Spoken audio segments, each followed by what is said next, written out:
wrestling going on there. The umpire has paid it the way of Melbourne.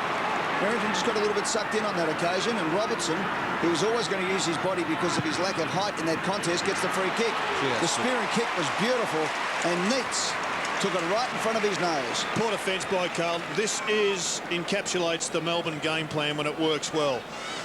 They clear the space as we have a look at the free kick taking place. It was certainly there, but have a look at the space in front for David Neitz. He rarely drops the mark when he's able to lead on with it like that. The question now is, can he get off to a fly with his accuracy? And Neitz will give Beaumont all sorts of trouble if he's on a one-on-one contest. No doubt about that. Big kick coming up for Neitz, as I said. He kicked 7 goals last week. He comes in, the Melbourne skipper, for their first, and does what a good skipper does. He kicks the goal when required.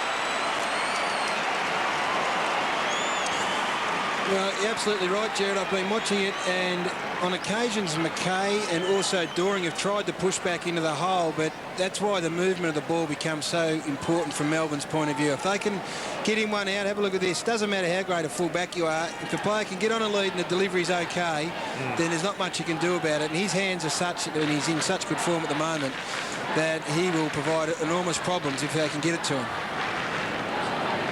Good touch in front of goals in the last couple of weeks. Walsh, short ball.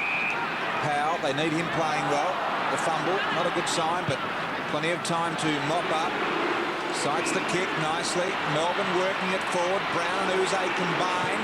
This is the important kick and the important lead. Neitz. Gee, it was an explosive lead. He got 10 metres on Simon Beaumont. Oh, well, there you go. Simon Beaumont slipped over. Great camera work by our boys. That tells you why, because all of a sudden he had 10 or 12 metres on Beaumont.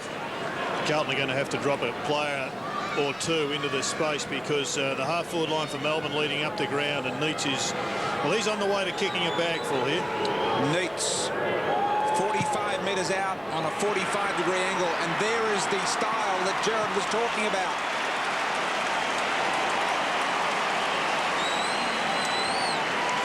Well, that's a challenge, I think, for coaches, Jared.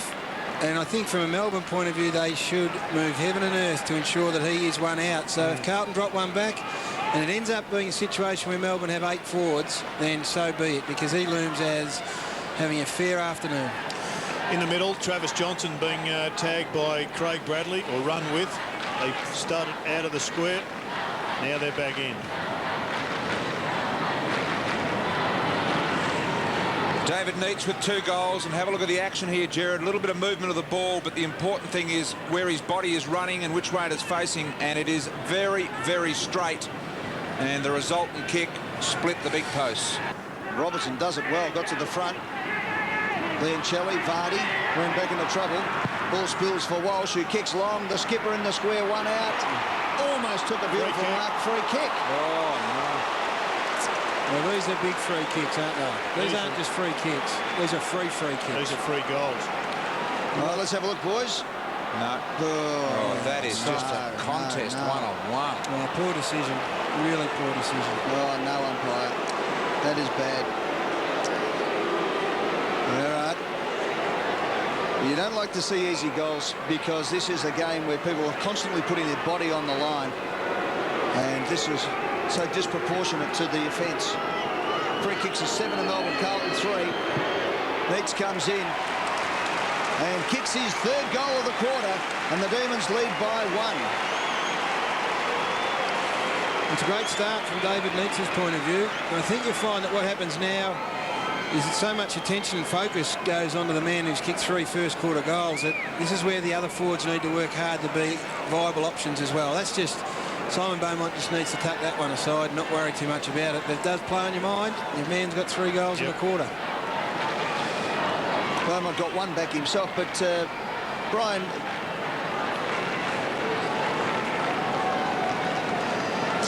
Brian, when you're a full forward and you get a soft free kick like that, it does put a doubt in the fullback's mind about just how much holding he can do for the rest of the game. The centre of the ground, Hickmont's on, decides to go wide, looking for Franchino, a one-on-one contest, dangerous kick, and Uze was too good, took the mark. Melbourne starting to lift. Kicks to Neitz on the lead, and he takes the mark. Right, Pete, go. Lance Whitnell, actually, it was the hit in the mid-air that, rather than the fall, it's his AC joint. Interestingly, at quarter time, they added extra strapping to that right shoulder. You're quite correct. It was already strapped. He's got an AC joint sprain already. I can just see it in front of me now. It's sitting, the collarbone's sitting out of position. He's got a hit on that again. He's actually setting down pretty well. And Brendan Favola was just winded, so he should be right getting back, I would think. Great kick in from Uze to set up Neitz for another shot at goal, and it's no wonder there's been injuries, Gary. The velocity at which the players are running and hitting each other has been extreme. 3 goals for Neitz. It's his 3rd mark inside 50, and here he is from 50. He is a thumping kick, and this is straight as well. He's got 4.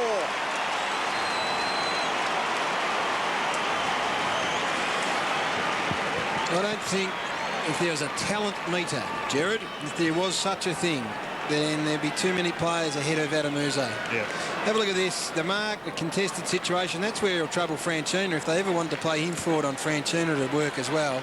But his left foot is lethal and hits targets beautifully. And this is a good indicator as the sort of form that David Neitz is in as anything. Kicking strongly and truly from around the 50-metre line. Still talking with the umpire and in an engaging conversation, one we'd like to be part of. Liancelli, Green, half forward, inside 50, Neitz in front.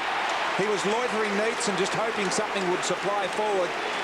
2 or 3 metres in front of Beaumont, and he's got on the end of it, and he'll line up for goal number 5. Just weight of opportunity in the end, isn't it? Neitz with 4, Vardy 3, Robertson 2. That is 4 dangerous forwards, or 3 dangerous forwards you've got. Kerner's still having plenty to say to umpire coach there. By the way, Neitz has kicked 8 goals before against Carlton, round 19, 1996. Lines up for goal number 5. He is straight by foot, and that is there. Neitz has got 5, and the Demons have got 6 in a row. And that's another 12-point turnaround from an umpiring decision. And given the fact that Neitz got a very lucky one in the first quarter, have a look at this. He copped one high. It should have been 50 metres to McKernan. Now he's sort of returned the favour. Oh, and what the umpire should have said there was, right, 1-1, go back and have your kick. No, that's just... Is it bad? Oh, that's nothing in that, Gary. No, he's a silly boy. Go and kick the goal. Did Neitz, he kicked 8 back in 96. I think I gave him 4 that day. And he's kicked 5 straight. He is on fire at the moment. Ultra competitive over the last 4 weeks, even though only 1 win. Jolly. Back inside 50, Beaumont, the front, then he works hard on the ground. I'm not sure where the front and centres were. Uze needs magic, found a little bit of it, advanced it, and there is something out of nothing brought on by Uze. Neitz will line up for goal number 6. Direct assists, Gerard, are something that we should take more notice of as commentators, and that is the player who gets the ball to the man that kicks the goal. And I reckon if you had a stat on it today, Adam Uze would be right up there. He might not be slotting him through, but by jingos, he is setting a couple up. What's more important? Thanks, Lou, by jingos. This is David Neitz' 5th bag of goals this season. And a bag meaning 5 goals or more, and he already has 5 now. Comes in to make it 6 from point-blank range for him. 6 to Neitz.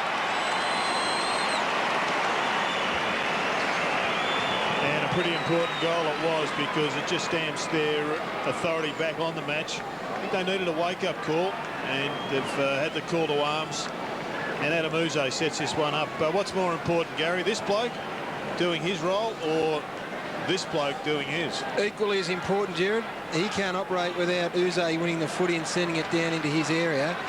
Some are obviously of more value than others, but I'd back Neitz against Livingston most times. Through the 30s, gone to full forward. Jolly knocked down Bruce. Here they go through the middle. The looping handball. Green, lead of Neitz, beautiful. Geez, a beautiful Just kick. Beautiful. Brad Green is a beautiful kick of the footy. We know he can kick goals okay. The push has been on to have him play more through the midfield, led by Gerard Healy for some time. He spent a lot of time as a forward pocket, and you can see the benefit of it. He has got a beautiful awareness of where these forwards are going and kicks with just the right amount of depth. Never known a guy to have so much influence at different clubs than Gerard Healy. Makes a lot of moves with a lot of players. Wields a lot of power. He's the Australian chairman of selectors. Indeed he is. Neitz, goal number 7.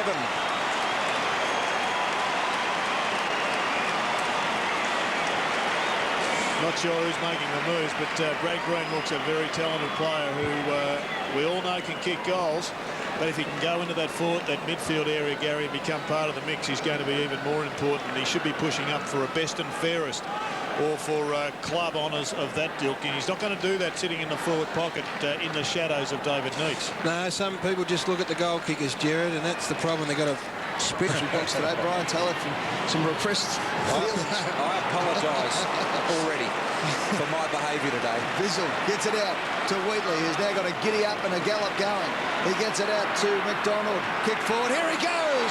Neitz for a career equaling a record. His best ever has been 8 goals. He kicked 8 goals straight against this team, Carlton, in round 19, 1996. Today he's kicked 7 goals too, so this will be his best return in football if he can kick this. He's already gone to the top of the goal-kicking list after 15 rounds of football, and he still has some 10 minutes or so left in the game. Here's David Neitz. Comes in, the kick is on its way. Neitz has kicked 8 goals.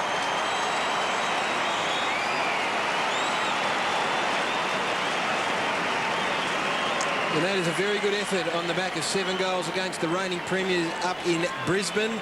And the thing about it is this kick from James McDonald are the ones you love as a full forward. Late in the game pretty well in the bag. You could have forgiven James McDonald for blazing away at goals here, but he just pops one up into your path. And that's the one you appreciate. And he kicked it beautifully, Jared, never in doubt. No, very good style as we've gone through 3 times. Second winner in a row. Wheatley, Powell can bomb it inside 50. Got Neitz in a pretty good position, but the kick faded. But Neitz still made up ground. And he'll line up to break his own record. Koutafidis is coming off the ground. So Anthony Koutafidis on his return has netted himself 3 goals today. And a pretty good effort. Has played about half of the game and has got through without any problem. This man here, Neitz, if he kicks this, it'll be his highest personal tally of goals in AFL football. David Neitz for goal number 9. He's got it. Neitz and 9. Melbourne's biggest score of the season, 21-13, 139. Carlton 11-11, 77. There is that man, David Schwartz, who's doing a little bit of radio work as we speak with Triple M, Brian. I think so. Well, I'll tell you, it's definitely Triple M. Well, I was just throwing it up, but You've got to work your way through the ranks. this is a very, very fine effort from the Melbourne captain.